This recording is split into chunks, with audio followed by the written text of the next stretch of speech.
አረጃለሁ የሰው ቤት ሳላይ የራሴ ኖራለሁ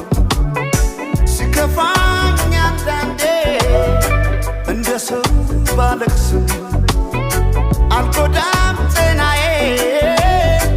ምንም ከኔ አይብስም አትቀደምምና ምኞቱን ለናት ተጓዥ የሆዴን ጉዳት ስቃይ ጥርሴ ብቻ ናት ፈዋሽ ስማ ራሴ አትገደል ጥርሴ ሰው ስካ ደስ ይበላት ነፍሴ ስማ ራሴ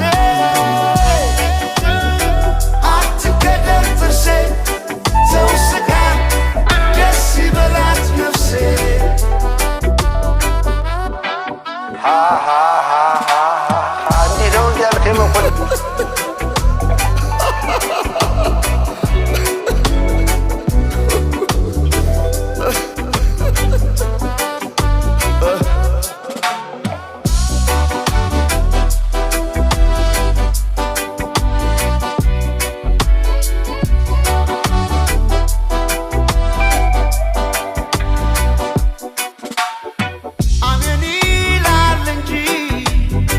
አድሮ እንደ ልፋቱ ሰው ይኖራል መቼ እንደ ጎረቤቱ ቢሄዱት አያልቅም የለው መቋጫ ይጀመራል እንጂ የዚህ ዓለም ሩጫ